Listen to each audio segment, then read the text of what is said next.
എന്നെ അനൂപ് മേനോൻ വിളിച്ചിട്ട് എൻ്റെ അടുത്ത് പറഞ്ഞു, ഷിബു ഞങ്ങൾ ഷീ ടാക്സിയുടെ ലൊക്കേഷൻ നോക്കിയിട്ട് വരികയാണ്, കർണാടക ഇതിൽ കൂടെയൊക്കെ പോയിട്ട് കുശാൽ നഗര ഇങ്ങനെയുള്ള. ഞങ്ങൾ പോകുമ്പോൾ മുഴുവൻ വണ്ടിയിൽ ഒരു 80s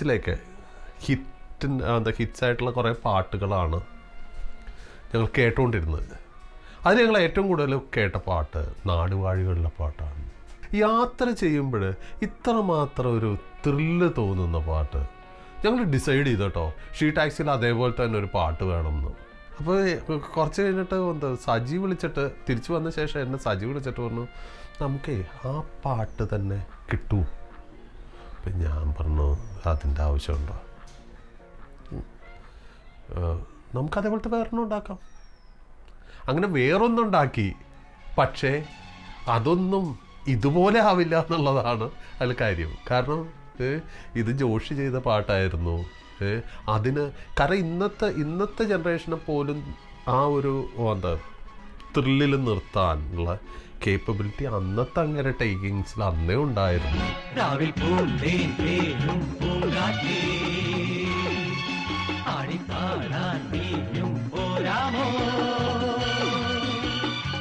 ആര്യൻ കാവിൽ വേല കഴിഞ്ഞു, ആവണിപ്പാടത്ത് പൂക്കൾ കൊഴിഞ്ഞു, ആറ്റിനാടുന്ന ആമ്പൽ പൂവിന്റെ തേന്നുകർന്നേ വരാം, ചെല്ലപ്പൂ ചെണ്ടൊന്ന് കൂടെ കൊണ്ടും വരാം, രാവിൽ പൂന്തേൻ പേരും പൂങ്കാറ്റേ, ആടിപ്പാടാൻ നീയും പോരാമോ. ഈ പാട്ടിൻ്റെ ഒരു വളരെ ഇമ്പോർട്ടൻറ്റ് ആസ്പെക്റ്റ് എന്ന് പറയുന്നത് ബാംഗ്ലൂർ സിറ്റിയുടെ റോഡ്സിലൂടെയുള്ള ഒരു ചെറിയ യാത്രയാണ് ഈ പാട്ട്. മോഹൻലാലും സുഹൃത്തുക്കളും ബൈക്കിൽ സഞ്ചരിക്കുന്ന ഒരു ഗാനരംഗം. രൂപിണിയാണ് നായിക സിനിമയിലെ. ഇതും ഒരുപാട് പേരുടെ നൊസ്റ്റാൾജിയയിൽ വരുന്നൊരു പാട്ടാണ്. വളരെ ഹാപ്പി ഗോ എന്നൊരു ഫീലുള്ള പാട്ട്. തീരത്ത് ചായുന്ന നറുപൂഞ്ചില്ല ഞാനൊന്നുലച്ചു, കുമാരി പെയ്യുമ്പോൾ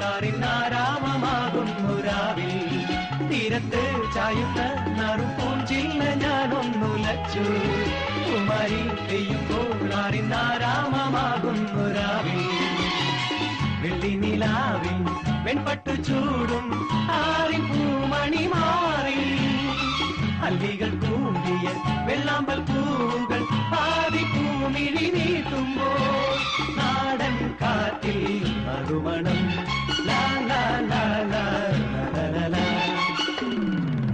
രാവിൽ പൂന്തേൻ പേരും പൂങ്കാറ്റേ,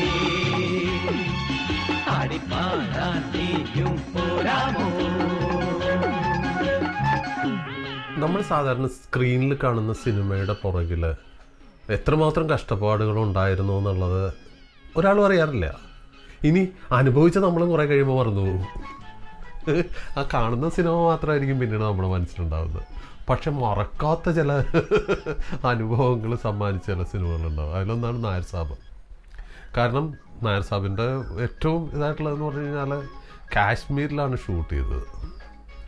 അപ്പോൾ ആദ്യ പകുതി ഷൂട്ട് ചെയ്യുന്നു, അത് കഴിഞ്ഞിട്ട് സെക്കൻഡ് ഹാഫ് ഷൂട്ട് ചെയ്യുന്നത് മുഴുവൻ മഞ്ഞു മൂടി കിടക്കുന്ന ശ്രീനഗറും ഗുൽമാർഗിലും.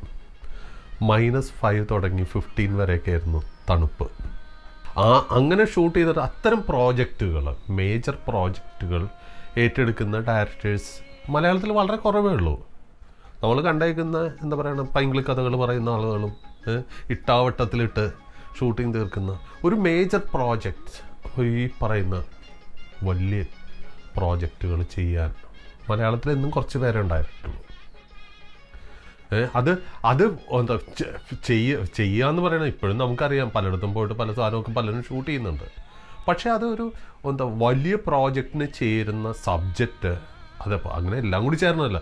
എവിടെയെങ്കിലും കൊണ്ട് ഷൂട്ട് ചെയ്യുമ്പോൾ ഒരു പാട്ടെടുക്കാൻ വേണ്ടി സ്വിറ്റ്സർലൻഡിൽ പോയിട്ട് കാര്യമില്ല. പക്ഷെ ഒരു സബ്ജക്റ്റ് ആവശ്യപ്പെടുന്ന തരത്തിൽ അത് ഷൂട്ട് ചെയ്യുക എന്ന് പറയുന്നത്, അവിടെയാണ് ഈ ജോഷിയൊക്കെ നമ്മൾ ഹാറ്റ്സ് ഓഫ് ചെയ്യേണ്ട സ്ഥലം അവിടെയാണ്. അതിൻ്റെ ഏറ്റവും ഇതായിട്ടുള്ള നായർ സാബ്.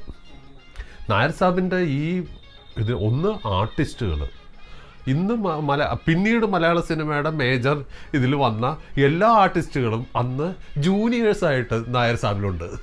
അത് ഈ ഒരൊറ്റ പാട്ട് കണ്ടാൽ അറിയാം.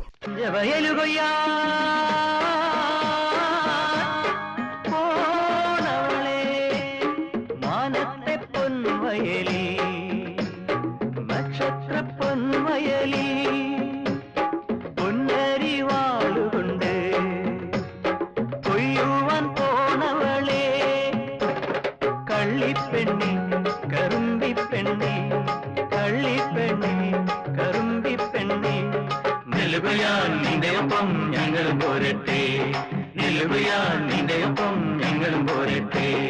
കുഞ്ചവയലുകൊയ്യാ പോണവളേ. ജി ശ്രീകുമാർ പാടിയ പാട്ട്.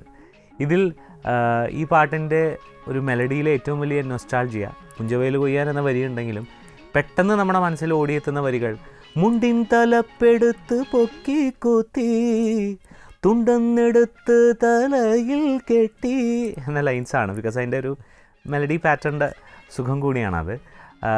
ഇതിൻ്റെ ഏറ്റവും വലിയ ഒരു പ്രത്യേകത ഒരു ഔട്ട്റൈറ്റ് തമാശ നിറഞ്ഞ ഒരു പാട്ടാണ്.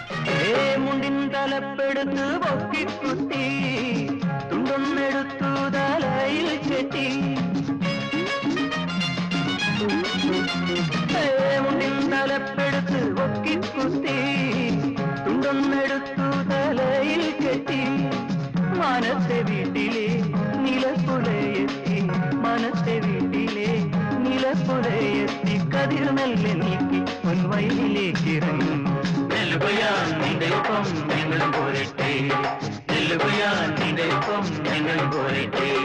കുഞ്ചവയലുകയാ